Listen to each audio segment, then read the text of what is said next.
Free agency is coming up in the NFL in 1 week, and the rumors are hot and heavy. Kirk Cousins to the Falcons, Justin Fields to unemployment. We're going to talk about it all here. We're going to talk about which rumors matter the most as we do an Underdog Big Board draft.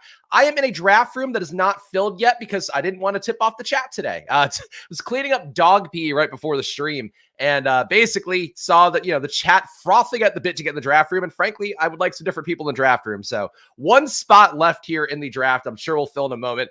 And I will kibitz in the meantime. Of course, today is March 5th. It is draft number 26 here in our quest to draft a team here on stream every single day on Splash Play. And, every single day. That's a weekday. And again, I think it's a big week here. Lots of stuff going on in the world with Kirk Cousins to the Falcons being a really big one that kind of been thinking about it, talked through it a little bit yesterday on the stream. The musical chairs at QB, obviously not as crazy as musical chairs at running back, where I think a lot of guys there are going to end up at much less great paydays than they wanted to have for themselves, but also, like a lot less jobs to go around, a lot less full bell cow back jobs going to be available.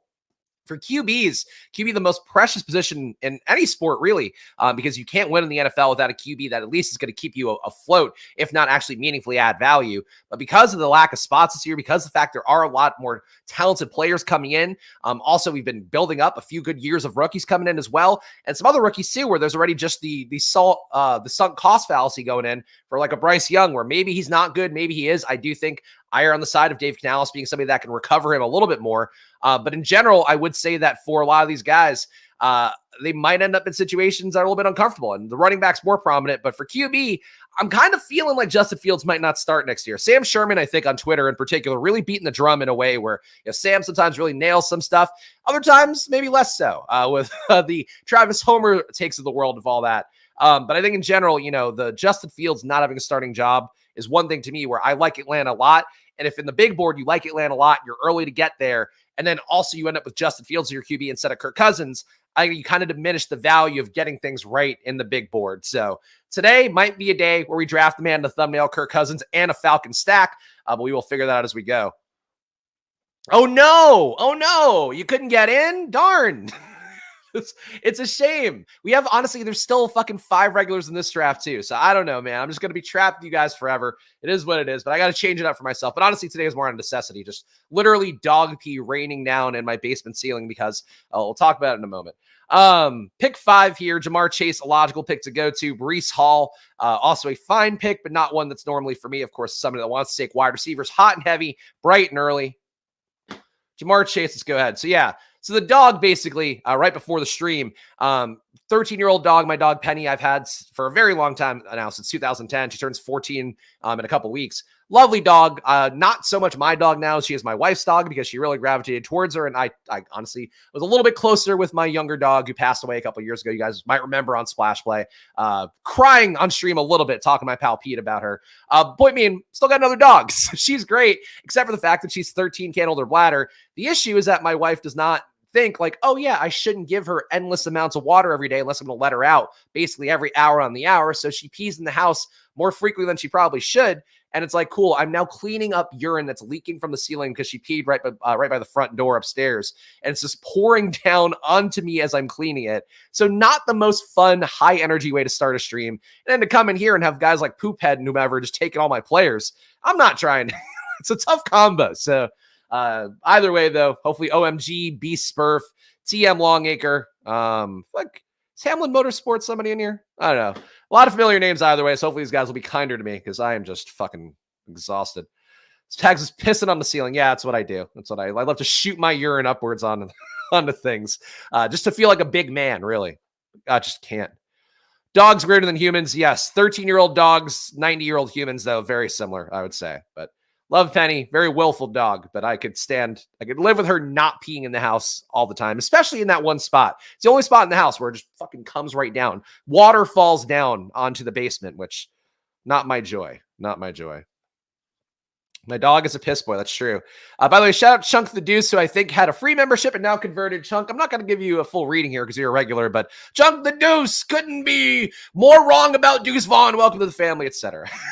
Thanks for officially casting a membership here, Chunk. And of course, if you want to join down below, $49 a month. It's actually working on the Spags ranking. So I am going to wait on the Spags rankings till after free agency because I realized writing up basically 10 to 20 guys, I was writing up a lot going like, if something happens at free agency or the draft, it's completely changed things. And I don't know that's going to be the most valuable. So going to hold off on Spags rankings so we have a little more solidity in terms of the solidity. That's not a word. In terms of the players and where they're going and all of that. Brandon Ayuk, not a bad pick here. Devontae Adams, I still think a little bit undervalued. Got to imagine he's going to be fed by likely Russell Wilson. I'm going to go Ayuk, though. Still think Ayuk has the out of being traded to somewhere that does treat him as a true wide receiver one and force the ball to him because you're paying him so much money. If not, he'll be back in the Niners and be on a NFC contending team. So 2 good outs there. Very happy with the Chase Brandon Ayuk start, even though it does not feel very unique at all. Marvin Harrison, very much not suffering here on the turn. I bet doggy diapers. It's not a doggy diaper thing. It's an idiot wife thing. Fundamentally, it's that she keeps giving more water because the dog wants more water. And dogs, if you don't know dogs, if you have your own dogs, a lot of dog breeds would literally eat themselves to death because of the fact that like they could be just like they don't realize they're full. So like same thing with water where they want water, like they will lay by the bowl whenever. And if you go, hey, there's no water, they're going to be fine. So that's the main thing where I know that if I give a dog 40 ounces of water, she doesn't need more. She just psychologically might want more. So that's the difference between me, a long veteran of dog ownership, and my wife who thinks that the dog is her best friend and a person. And it's like, no, the dog is a 13-year-old feeble old lady who cannot keep it in her pants. Not being unique doesn't matter if it's right. That is fair. I don't care about uniqueness in the first 2 rounds. Obviously, with the way that I draft in general, I'll find some uniqueness. Of course, me being the 9th loosest drafter out of all the 150 maxers last year in BBM. But I'm not worried about lack of uniqueness. It's just, we're not getting any values here. There's nothing special about the start, even though I'm perfectly okay with Jamar Chase, Brandon Ayuk start. The same way with beer. Yeah, I get it. It's certainly relatable. But that's why, like if I had somebody who was like, Chris, I think you've had enough beer, I'd be like, all right, cool. Like, I guess if you're the one in charge of me, I would learn to accept that if that'd been my entire life. And that's mostly where dogs are. But anyway, I'm sure Underdog very proud to be promoting the stream. So use a promo code SPLASH on there if you're a new sign up, double your deposit to $100. Great way to build your bankroll. And also you get a mystery pick'em too, which is another great way to build your bankroll. I feel like Tank Dell has not been available to me at my picks very often so far. So I'm happy to get Tank Dell, wide receiver 3 team so far. Jamar Chase, Brandon Ayuk, Tank Dell. Again, we're basically going ADP like to the number here. So nothing too unique, but happy to get these guys where I am getting them. Oh God. Yeah, tough run right now. This is going to the thing you're to see, by the way, guys. Like, and you might remember, I think the season before last on Splash Day when Luca was first born, my now almost 2-year-old son, and I was like sick the entire month of December. I was doing videos with no voice and all of that. Because of doing drafts every day, because of doing streams every day, you're going to see me go through ebbs and flows. You're going to see me be on the highest of highs, the lowest of lows. And today, I wouldn't say it's the lowest of lows. Like, we could definitely get lower. But today is one of those days where I'm just like, fuck, man, I'm still sick. You can probably hear it in my voice. Swallowing, breathing, still a bit of a chore to deal with. And then urine raining down upon me. NBA yesterday, fun NBA slate. I had 65% Bobby Portis, 65% John Collins, 65% Delano Blanton. Those are my big stands of the day. All those guys hit. I still couldn't finish better than top 100. I know it's NBA, very hard to win a DFS tournament with 100,000 people in it, but I'm having a lot of fun with these stochastic NBA tools, of course, which you can get for yourself with promo code SPLASH, 15% off.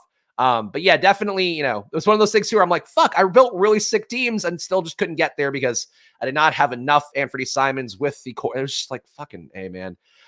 So that's my 24-hour window here. Free agency, though, we should talk more about that. So the biggest things right now, we know Mike Evans coming back. We know Saquon, Josh Jacobs, those guys not getting franchise tag. For some reason, the Saquon one came out again as an ESPN alert right before the stream. Even though we already knew they weren't going to franchise tag him, now they're officially not going to franchise tag him. So he's a free agent. But I think the biggest one to me really right now, the free agent thing that seems more likely to happen than not. Yesterday, Pro Football Talk referenced it as that Kirk Cousins is looking at moving his family. So got to think there is a realtor source or something like there because he did not cite a league office official. Seemed like they were citing somebody maybe looking at homes in Atlanta. The question becomes, though, with the Kirk Cousins thing, What the fuck was this Justin Fields agent talking about in that social media clip last week where he was like, hey, man, you want to go home? Ha, ha, ha. And they leaked that and put that on social media. And it's like, we then find out through reporters that the Falcons don't seemingly want Justin Fields. The Falcons a lot more interested in Kirk Cousins. Now the rumors are saying that Cousins might be going to Atlanta. So really one of those things that just not make a lot of sense unless the agent was lying to his player, which is not a way to keep your clients, I would think. We got a 0-0-3-0 here. T. Higgins, so obviously likely to come back to Cincinnati on the franchise tag, could force his way out and be a wide receiver on the move to be a wide receiver one somewhere else. Higgins, definitely a chalk build here. Do we just take Odunze and try to get different? I think let's play this. Let's play Odunze instead. I was impressed by Odunze's combine. As I talked about here, I do think the analytics look good enough for him, but had some concerns about him being a guy that runs a 5, like a low 4.5 to a 4.6. He did run just better than a 4.5 at a 4.47. So Odunze to me, the other drills, people were really into his clip of him running the 3-cone drill over and over again until he hit the time that he wanted to hit. Sure, a little performative, I think. Odunze to me still very much a clear number 3. I'm very comfortable with Odunze here, Neighbors here, Harrison here. Don't expect there to be any athletic flaws to Neighbors or Harrison. Maybe Harrison more so, but he's so talented that even if he did run a little bit slower than Odunze, I just don't think that should shift the draft board meaningfully. But Odunze now picked in the 40s. He's going to go top 10. If not, somehow find a way to go top 7. Not that that matters that much. But Odunze to me, I feel a lot better about as an air yards merchant than I did before. Back to the chat. Whiskey cures all. That's fair. I have not taken a swig here to try to clear out my throat, but now it's too late. That's too late. At least the dogs had shit all over the place. That's true. We have not had a house shitting in a very long time, so I'm good for that. But a piss boy for sure, but gravitating more towards grabbing running backs early because I feel like the position is dry as hell late. I know Pete talked about this. Any thoughts? I don't think it's dry as hell late. I mean, it's dry as hell late in like the 200s. You're not getting much there. But if you're willing to take some risk on and go to the 140s, 150s, I think you're still able to get guys. So to me, like, I think there's more logic than ever in going hero RB because you are getting, for the most part, guys that either have tremendous workloads like Christian McCaffrey, that's not likely to change barring injury, or young guys who are ascendant, where Bijan, we've talked about enough, Atlanta have a lot of faith in, a lot of hopes for. Breece Hall, same thing for the Jets, going to be a little bit less successful, I think, in just the constant deluge of checkdowns that really drove his value in the back half of the year, but still, perfectly fine taking him in the first round. Jahmyr Gibbs, I would feel a little better about him in the second, but still, to me, high upside guy. Montgomery somehow falters, gets worse, gets injured. He's probably going to pay that ADP off pretty meaningfully. Kyron, young guy too, year 3 for him. Achane, year 2. It's like, to me, like all the running backs you're taking this year are young enough that they still have an upside level to hit. So I'm pretty okay with most of the running backs early too, but I would only take one if you can. All right, so 0-0-4-0. Could go one more receiver here. I still... I like Terry McLaurin a lot. I do like Trey McBride as well here. I think I'm going to go McBride. Kind of panic there. But I think there's going to be more wide receivers for me in the next few rounds, and there will be tight ends that I feel good about. So Trey McBride, that's not even fair because I actually like the pockets of tight ends that are coming up. But Trey McBride, to me, is still a very valuable play. Some shot that we could get no Odunze, Trey McBride pairing in Arizona that feels unlikely. But Arizona, if they feel good about Odunze and maybe don't feel like he's steps behind a Marvin Harrison or Neighbors, maybe that's where that could happen. But I don't think we need to force that angle, but just something I would put into the universe, I guess. But yeah, to sum up the running back question from Chunk, like, as I've said it many times, like top 7 running backs, in particular, I would say top 5 to 6. I feel really good about Taylor. Just some concerns with AR taking those touchdowns away at the goal line. Taylor, part of the reason he was so good last year is because of the fact that he was really force-fed the ball meaningfully. And that's still going to happen for sure. But if his 20 touches then include like 2 goal line carries instead of 5, the equation for Taylor changes enough that I think he's a little bit overvalued right now, even though he'll be fun. Checking out the squirters quickly before I go back to work. The dream of going back to work here, but we are also here for you. Bucky Irving also found shitting at the combine. Yeah, Bucky, unfortunately, Bucky was a weird one though, where he definitely looked, actually there were sharp people who said this too, like people who do like the game watching stuff. Bucky and the drills look better than most running backs, but obviously the 40 time and everything else that he did, I think he had like a 3.5 RAS. So like very bad athletic scores for Bucky, but I still think to him, I have to weight performance over the RAS stuff, even though obviously being under average is a big thing. If you're average and you were a great analytic performer, you crushed all the EPA metrics that I swear by for Sports Info Solutions, then it's fine. Like if you're still an average athlete, like you're probably going to get comparable results, if not the same results, obviously moving up in competition. But for a guy like Bucky, he was so good analytically that I have to give him something of a pass, but just being under an average athlete, it's like that could really be a big ding in his profile moving up. Hope Keaton Mitchell comes back. He's just not going to be an every down back. Ravens RB room is interesting. Keaton Mitchell, I think the ETR guys, it was Levitan, Silva, and Sam Sherman again talking about some of the guys who might be pupless candidates. Number one was TJ Hawkinson, who most likely outcome for him is missing like the first 2 months of the year at a minimum, if not more. So that's like the biggest one for sure. But Keaton Mitchell probably going to be on the pup list. I think if you're drafting him, you're really drafting him in a room where you have guys that can carry you through the first 8 weeks of the year. And Keaton Mitchell's going to come back in. I'm sure they'll give him a shot, but I don't think he'll be able to seize he's probably not going to be able to seize 15 to 20 touches this year. So you really need a good 10 touches, which I think he can give you. So I'm okay with Keaton Mitchell's price tag, but I do think he probably comes down a little bit if they sign a Derrick Henry, if they sign a Saquon. I think Henry is still the most likely one to me. But they're all in range because the Ravens do love veteran, quote unquote, running backs, guys who've been probably got too many miles on the tires. They've shown it time and time again. Caleb Williams hit his poops from the medical staff. I mean, Caleb Williams, he was busy eating sour candy on the sideline, man. You don't want to show your poops off if that's what you're doing at the combine. 0041. I think Hopkins would be a pretty solid wide receiver 5 here to have some confidence in. Tyjae Spears, I also don't mind this range. Kamara, I just don't think he goes back to New Orleans. And again, really could be displaced in free agency. And Burrow makes sense with Chase, but I'm not going to take him here. I'm going to go Tyjae. Tyjae will be my first running back off the board. Positive things said by Rand Carthen about Tyjae at the combine as well, that he can be a bell cow back. And even mentioned, too, that people were worried about the knee stuff, but ultimately the knee thing's not that big of a deal for him. So that's where I'm going with that. TM Longacre here takes Joe Burrow to stack with T. Higgins. So passed up Burrow. Again, I'm pretty comfortable with not taking Burrow. I like Burrow, but it's really, again, QB so deep, I really don't sweat about losing on any QB. If Burrow would come back to me at 77, I'd have been happy to take him, but that wasn't going to happen here.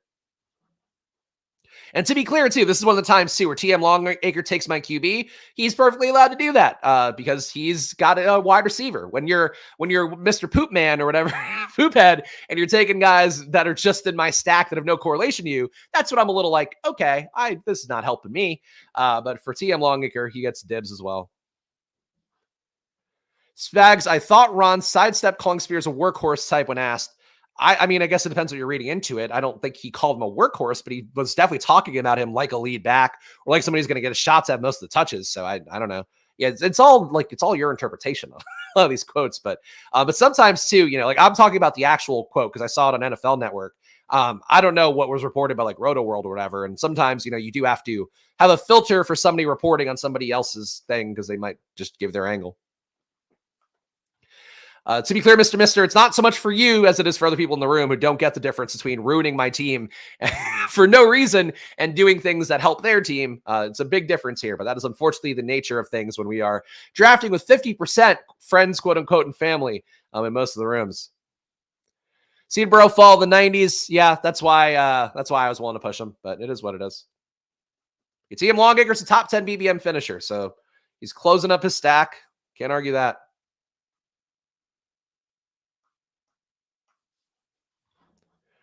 All right, coming up at another pick here, heavy running back position, which makes me feel like I could have taken Hopkins, and I think Hopkins again is a wide receiver 5, won't absorb the age risk there.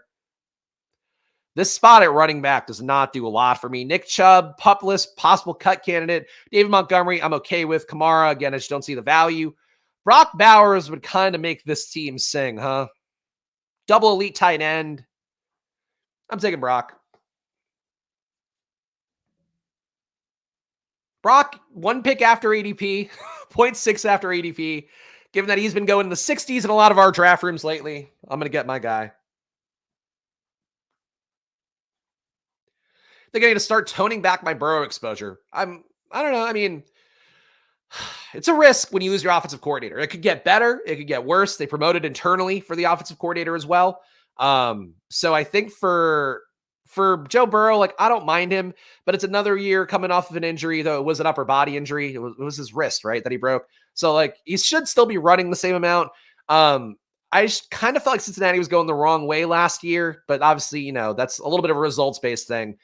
So I don't mind Burrow. I just think out of this range, it's a little more fun to click Stroud. I think Dak's got a better floor and a better ceiling. AR, I think, has a better floor and a better ceiling. Obviously, the more we keep going up, more it's going to be there. Lamar, I actually think that Burrow and Mahomes are a little bit closer than they probably are represented in ADP because I think they represent the same thing. Two guys who aren't going to run a bunch, two guys who have the big upside theoretically, but maybe game to game aren't going to be throwing. Like if Cincinnati's defense is better, I think you see Burrow do the same thing that Mahomes did this year, where you just don't have to press yourself into action quite as much. So I'm okay with Burrow, but I think I'm not reaching for him necessarily. Need to chill on 80 Mitchell. Yeah, Adonai Mitchell goes to 79 here. I mean, he's the only guy who's over 6'2" that ran as fast as he did. It's him and DK Metcalf for the two. So I get the enthusiasm for it. I still think that Troy Franklin's the better play overall, but Adonai's going to have higher draft capital. So you got to have to choose your warrior. And the one thing I would say with that is that last year, draft capital would have led you to a guy like Jonathan Mingo, whereas analytics might have let you to Puka Nacua. So I don't, that's obviously very small sample size pointing out two guys, kind of choosing my argument there. But I think that for Adonai Mitchell, he's very fast. If he lands in the right spot, he could be good. But I see some amount of MVS in him. But again, he was positive EPA, guys. He just wasn't as positive as you should be if you are this elite track athlete guy in a full football player body. So that's how I feel about that. I was hoping that Troy Franklin would come back to me, but especially given that he did have the mediocre combine. But nope. We will not get our perfect rookie quadrumvirate once again. Troy Franklin goes ahead of ADP, as he always does in these rooms. We're reaching for X-worthy now, or is that overreacting? I don't think he's that good. I'd rather have Adonai Mitchell. He's small and fast, doesn't do a whole lot for me, especially when he didn't show a whole lot numerically. Adonai Mitchell, big and fast, and showed more. So I personally think Mitchell's a better play. And you also look at that list of top 10 guys and their 40 times, and it's it's really impressive to finish top 10 to be that fast. But, there aren't a lot of hits in that top 10. Even the top RAS guy at running back is the guy at USC who I watched on, Justin Fargas, who played for the Raiders for a little bit, but did nothing really. And frankly, at USC, you watch him and it's all you're going, oh, this guy, woof, he's really doing it out there. All right. I think a good spot for QB. James Conner likely to be back in Arizona doing the exact same thing. So I'm going to take him and add him to our 0 RB room here. Hard for Mingo to be Puka Bryce Young. Hard for Bryce Young to be CJ Stroud with Mingo out there. It's chicken or the egg a little bit. Mingo sucked in college. So Mingo in this class would be like a 6th round pick on paper. He's so much worse analytically and athletically than all those guys. So I don't know. I would not cape for Mingo out of a lot of guys. The thing with Mingo that I said multiple times, he looks like AJ Brown and does not play anything like AJ Brown. Whereas Xavier Leggett looks like AJ Brown, plays like AJ Brown, and enough people have come around on that comp. Makes me feel good about being pretty early to that one. But for Mingo, he sucked, and he's probably going to still suck. But year 1 to year 2, you can improve.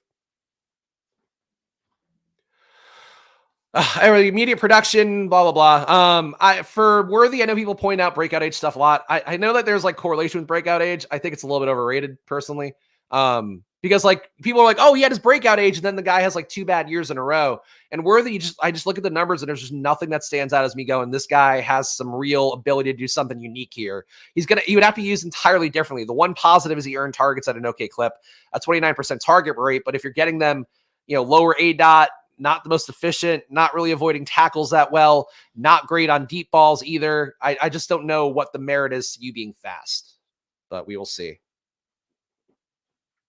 And no, to be clear, no issue taking Worthy. It's just I think it's correct to take Franklin above him. I think it's correct to take Adonai Mitchell above him.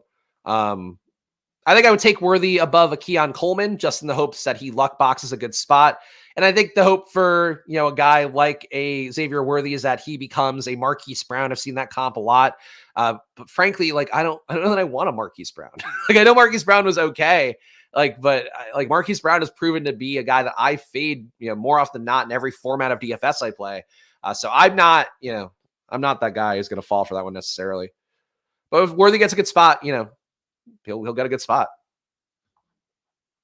If he goes to Kansas City and he's the MVS replacement, it'll probably pay off.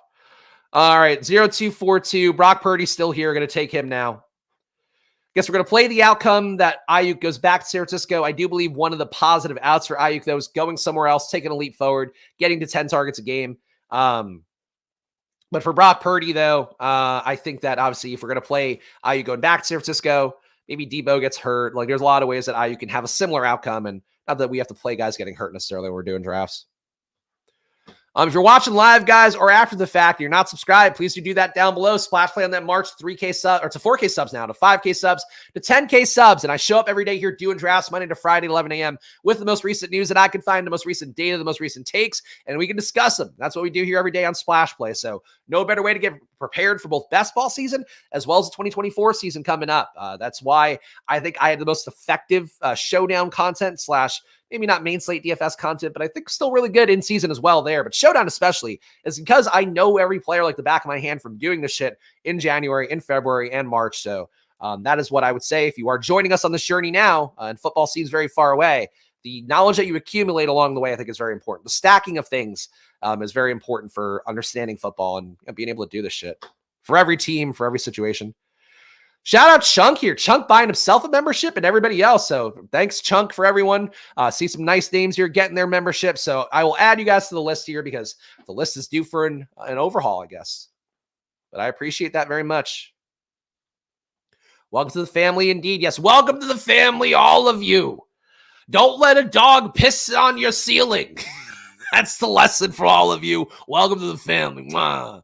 The old Italian adage, when a dog pisses on your ceiling from the floor above, it's good luck. You just throw it over your shoulder like salt. Welcome to the family. Welcome to the family. Worthy more like Deshaun Jackson, maybe. He's going to return punts too. Yeah, I mean, I don't know. I'm not... Being fast is one thing that's important. Production is more important to me, but the one thing I will say is earn targets. Earn targets at Texas, obviously competitive. Wide receiver core there, fairly competitive backfield as well with Jonathan Brooks. So those are the good things for Worthy, but it's just like comparing his numbers to everybody else. It's like comparing, I don't know. It's like one of those video games where you get to choose your team, like a backyard baseball. It's like, oh, okay, we have the, what's the fucking Latino kid? You guys know, somebody's gonna know in chat before I do. But like everybody's like, fucking Harrison is the Latino kid. Neighbor is the Latino kid who somebody's gonna correct me on very fast here. Like all these guys are that kid, and then this, fucking Xavier Worthy is Pete Wheeler, who's like really fast. It's basically it. You want Pablo Sanchez, thank you. The better than the Latino kid. Pablo Sanchez, like you have a bunch of Pablo Sanchez in this draft class, and then people, because they had a sick combine, it's like, now, yeah, like these, let's get the Pete Wheelers. And it's like, you got some very obvious Pablos. One day, here you go. Big Lenny coming in late, but I'll take it. A positive contribution from Big Lenny, moving in the right direction here. Chase Brown, another guy I just think undervalued. Joe Mixon, likely cut candidate. And yeah, that's basically it. Chase Brown, RB3. We're going to have to make up a wide receiver at some point, but we're not doing it yet. It's crazy how you start 0 RB and you still end up with not the most deep wide receiver room in the world. But that is the 2024 ADPs so far. I think really getting Troy Franklin over James Conner would have materially changed this team, but Q Sims had to get him. As far as I know, Q Sims, by the way, not in the chat. So Q Sims, independent thought on Troy Franklin, even though, as we all know in Splash Play drafts, any player that I've liked in the past, even now that they've gone down in draft stock from the combine not going great, I still can't get him. Still can't get him.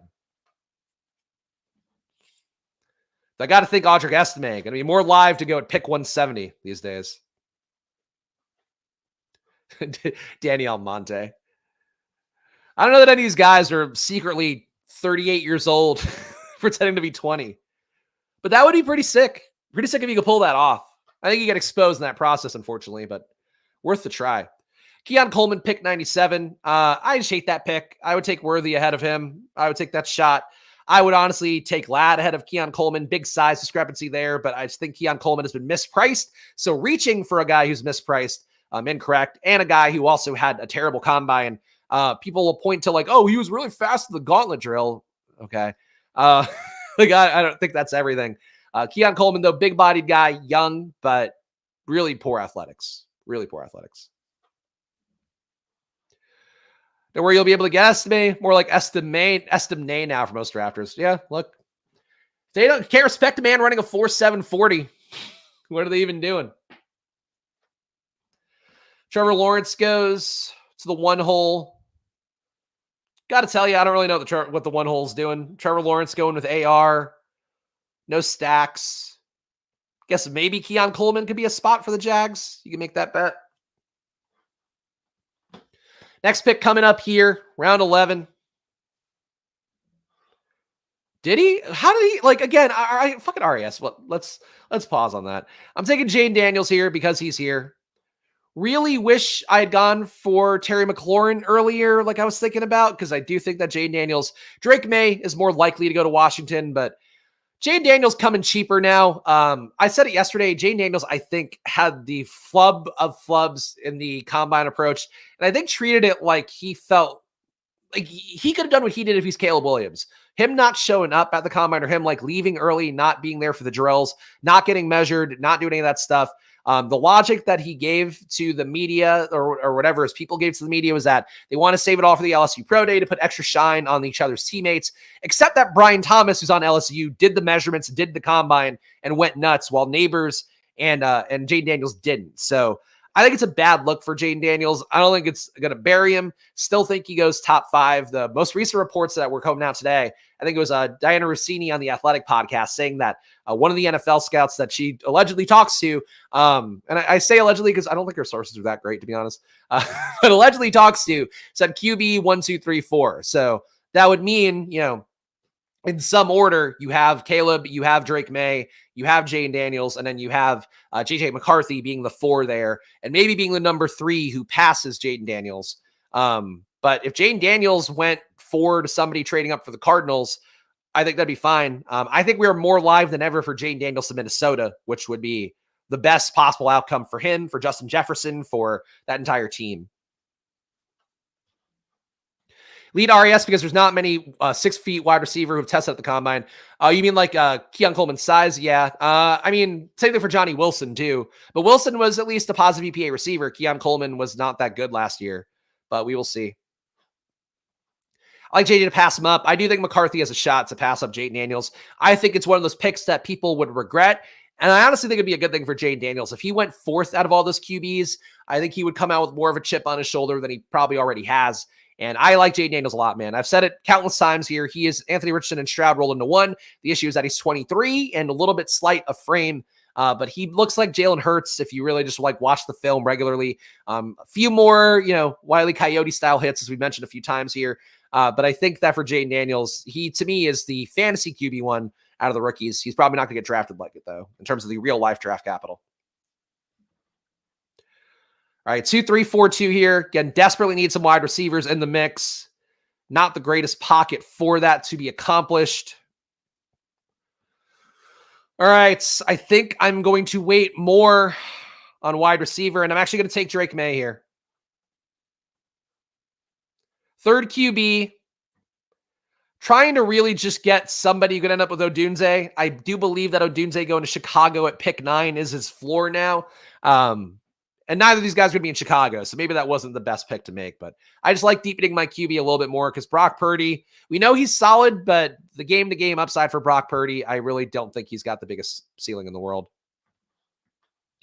I see the top 3 staying the top 3. Lots of smoke screens for now until the draft. I think you underestimate how much like teams go for weird shit about JJ McCarthy coming out and competing at the combine. And in fact, too, that like you look at the metrics and he was a good thrower. I know the reception perception guys, Derek Klassen, who did a great job back in the day when I was running Football Outsiders. One of my favorite guys, does a great job now with Matt Harmon and that crew for reception perception.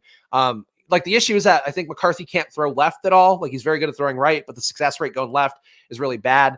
Maybe that's something that teams start to, push back at a little bit. But in terms of what Michigan let him do, like he was efficient. He was a plus EPA thrower at every level. It's just the volume wasn't great.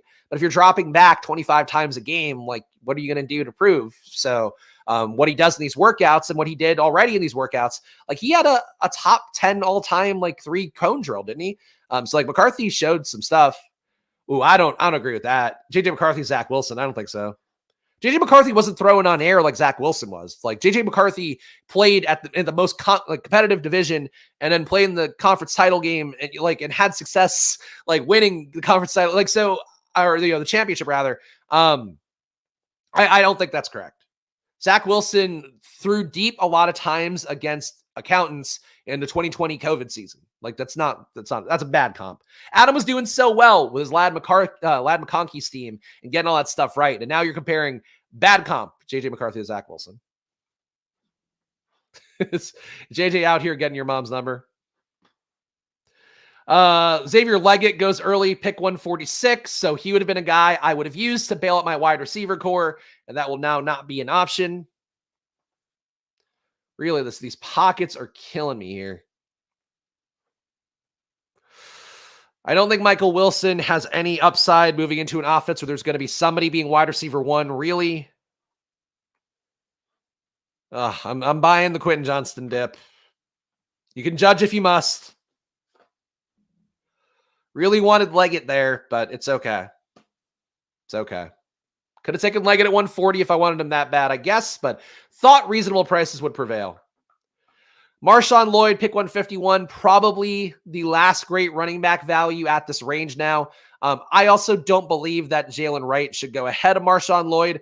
Marshawn Lloyd, a more complete running back who did more in college and also has a better size profile. Jalen Wright a little bit faster. Marshawn Lloyd, I believe, faster relative to his weight and height as well. So Marshawn Lloyd, to me, undervalued. Braylon Allen, overvalued at 150. Rookies are getting drafted where they should have been drafted all along. It's tough to get stacked teams now. That's definitely true. I mean, honestly, you can make the case that rookies, for the most part, unless you really were going to get all the combine guys right. That's the one thing that I feel like might be a difference in our process next year is I'm probably going to try to find the best recorded 40 times for these guys just so I have a little better read on that plus the analytics.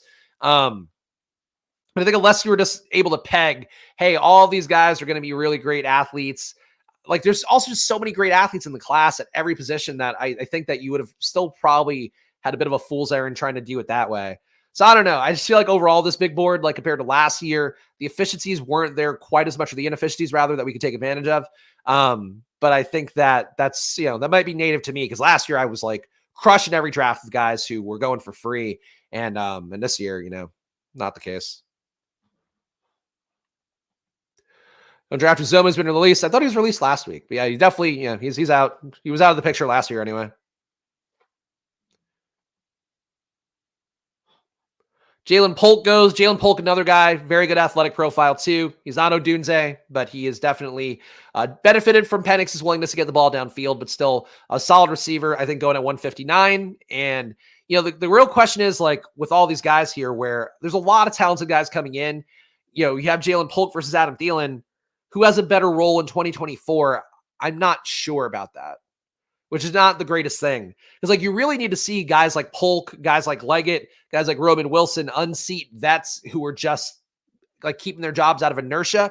And I don't know that happens enough to have the confidence in.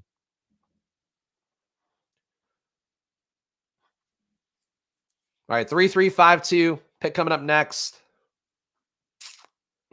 Got the two running backs that we're okay with here, but they're clearly coming down in draft capital.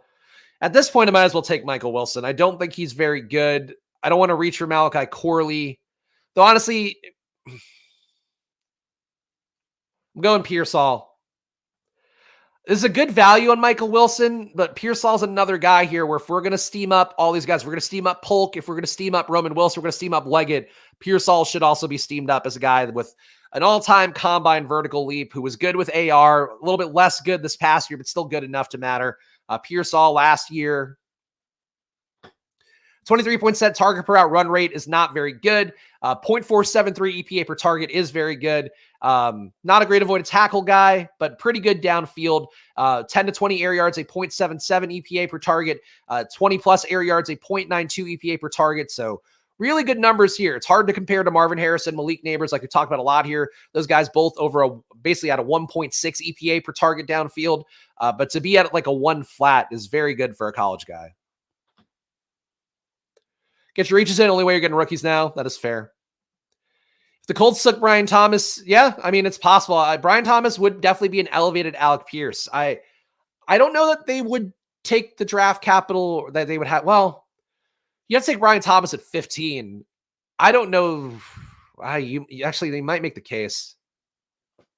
I think Bowers would do more for them, but I also kind of get the sense they're happy with their tight end room, especially because Jelani Woods supposedly going to be coming back after that hamstring issue kept him out literally all of last year.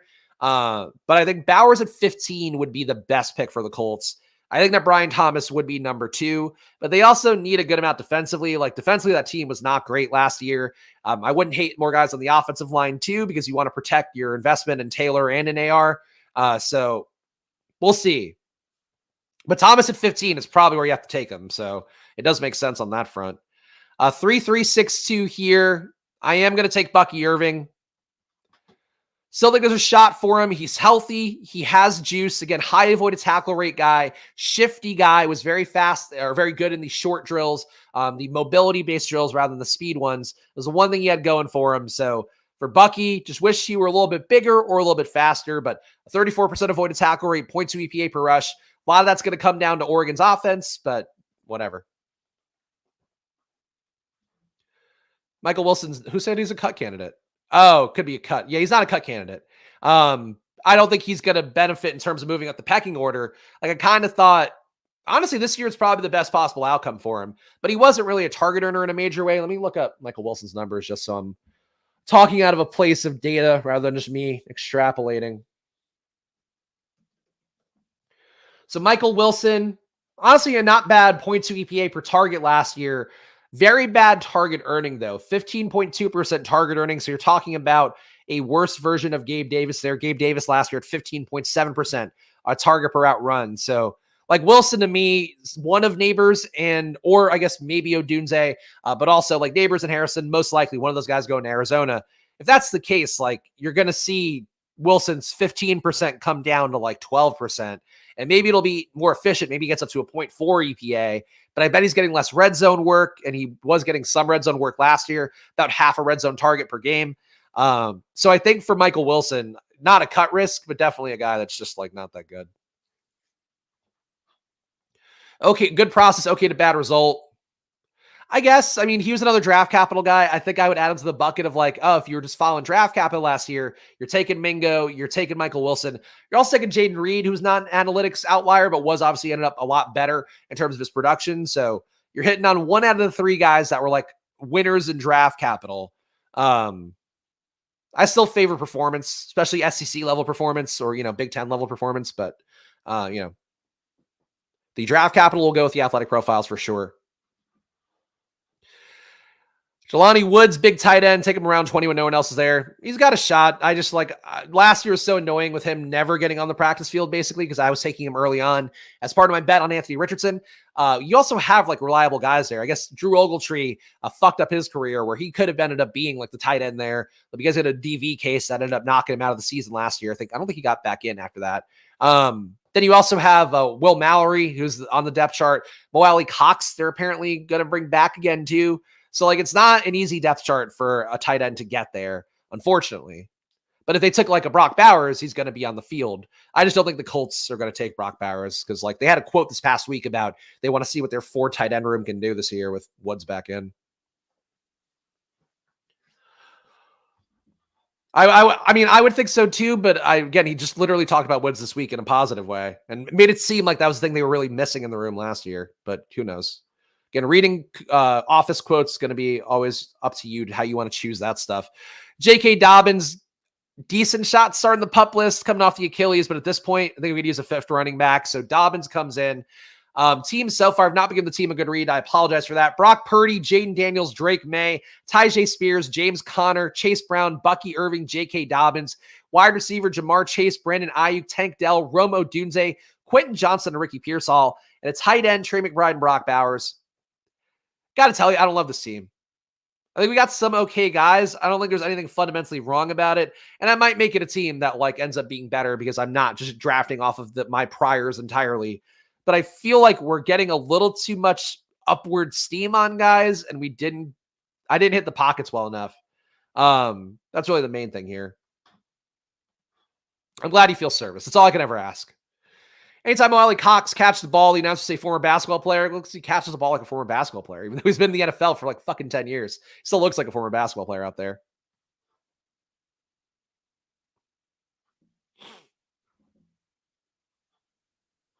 All right, I'm checking the chats here.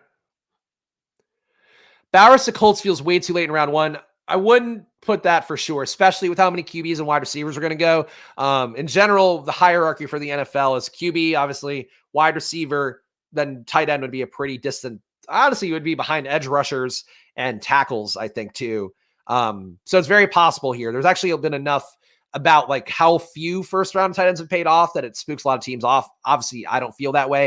I think it's like the same thing as Jahmyr Gibbs last year, where yeah, that wasn't great draft capital to take him at, but it worked for their team. And obviously, he was a player with juice. Like you got a player with juice where you have to get him. So for Brock Bowers, I think that 15 is probably. I don't even think it's his floor. I think the floor is still the Bengals probably at like 18 or wherever they're going. But you know, somewhere in that range, he's not going to fall past 20, but I don't think he's a lock to go in the top 10. He should be, but I don't think he is because of how the teams are going to view it.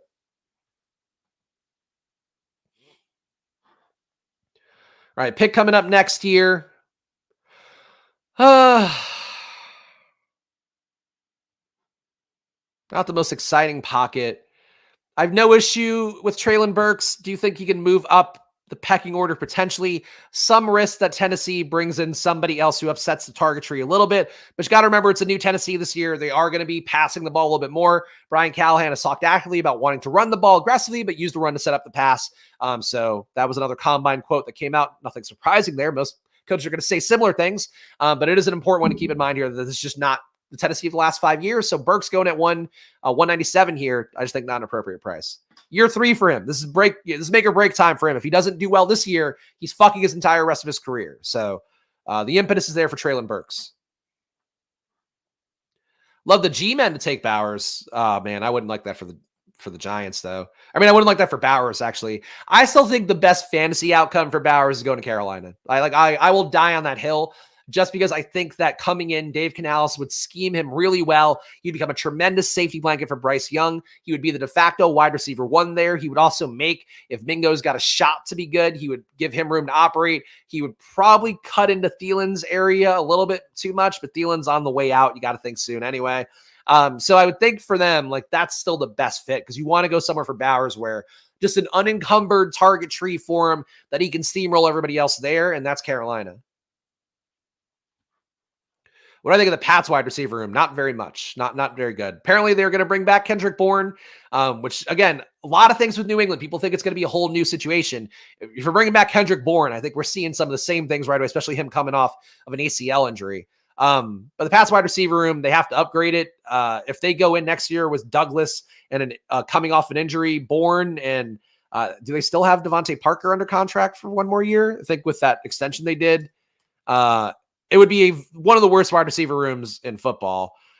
So don't feel great about it. Also, some reports going around out there, and yeah, Parker's potential out now is 2025, and it would be 1.6 million in dead cap. So likely then they would be bringing back Parker, Douglas, Bourne, which, oh yeah, and I guess Thornton too. I don't think Juju's under contract. Juju did a 1-year deal, didn't he?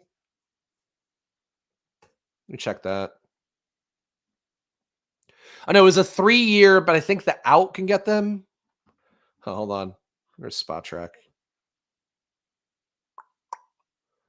No, their out's 2025 for him too. Yeah, so Juju back as well. So they've got a lot of bodies in that wide receiver room. They're not good bodies, but they have a lot of bodies. So like, I don't know. I really think the Pats trade out of the 3 spot. They either take McCarthy or trade out of the 3 spot. Yes, I don't know if it's the same as Jacoby in terms of the outs. I'm not going to look up Jacoby Myers. It's not really relevant to the conversation. But yes, it was very similar in terms of the theoretical cap money, if not the actual cap money.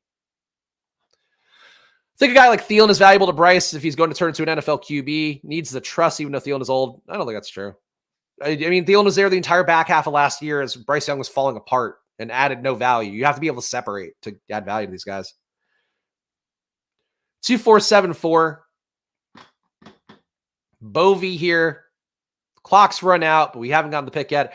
Brendan Rice, again, another guy who didn't put on the immense speed scores some of the other guys out there, but yellow in every category is actually going to make him a green RAS prospect, I believe over a 9 as well. So the team so far, Brock Purdy, Jaden Daniels, Drake May, Tyjae Spears, James Conner, Chase Brown, Bucky Irving, J.K. Dobbins. Fucking awful a running back room relative to how these guys are ebbing right now. Jamar Chase, Brandon Ayuk, Tank Dell, Romo Dunze, Quentin Johnston, Ricky Pearsall, Traylon Burks, and Brendan Rice. And Trey McBride and Brock Bowers. Really the only wide receiver values you have now of guys who still did pretty well at the combine are Brendan Rice and Ricky Pearsall. And who else has gone lately that would still be a value at this point, I think. I don't know why Jermaine Burton's going here. What happened with that? Baker, I feel like, did not test well enough to be moving up the food chain. Cowing actively tested badly. He should be going down the food chain. Garendo, not in the player pool. Yeah, I don't know, man. I think that Brendan Rice, to me, should be... Tez Walker should have come up, too. It's like, this is the interesting thing, I think, about this combine stuff is like, it's almost as if the draft rooms are selecting just some guys that they want to like really steam up, which is interesting and kind of weird. 3582 here. We need another running back. Just not a lot of good situations here. I'm going to take Justice Hill, who right now, along with Keaton Mitchell, is the only running back under contract for Baltimore. Do not think Dobbins will be back in Baltimore, too, just to kind of point that out here.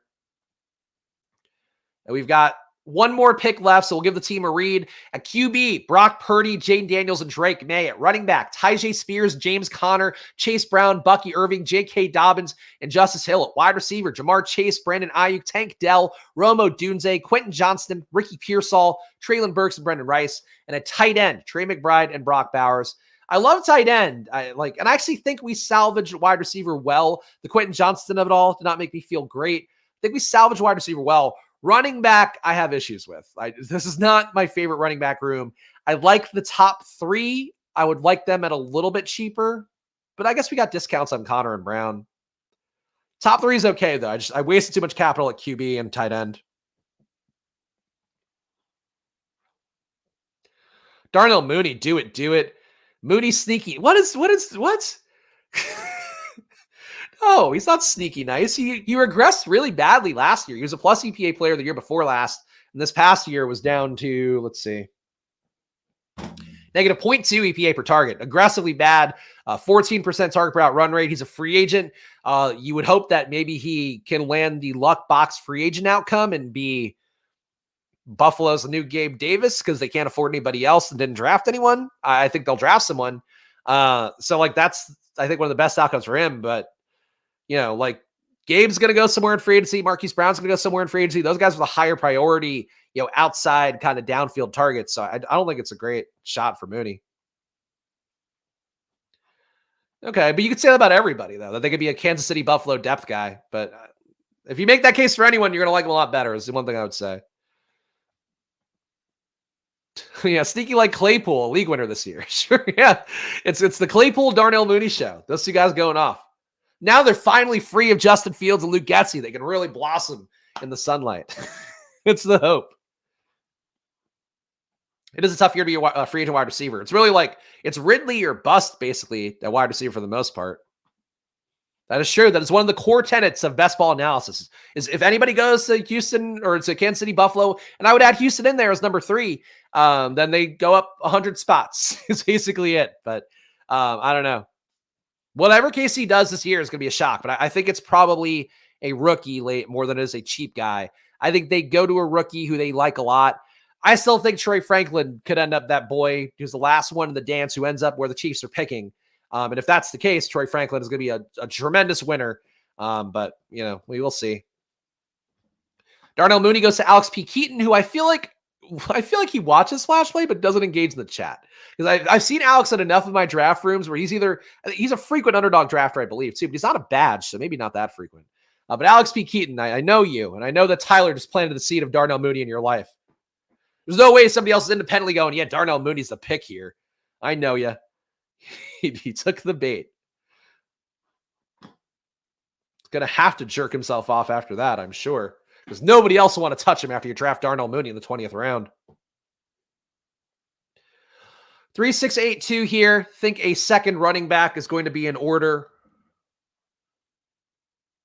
So we think that Zeke is just out of the league.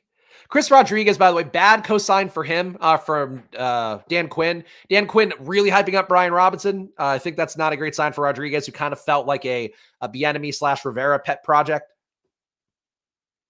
All right, so we got Rodriguez. I was actually thinking about taking Zeke because I think that Zeke could get a role like he had last year for New England. Dylan Labe tested above a 9. Elite pass catcher. Not the most likely outcome. I don't know that he makes this running back room materially better, but he is our 7th running back. Final team here, a 3-7-8-2. Brock Purdy, Jaden Daniels, and Drake May at QB. At running back, Tyjae Spears, James Conner, Chase Brown, low RAS, Bucky Irving, J.K. Dobbins, Justice Hill, high RAS, Dylan Labe.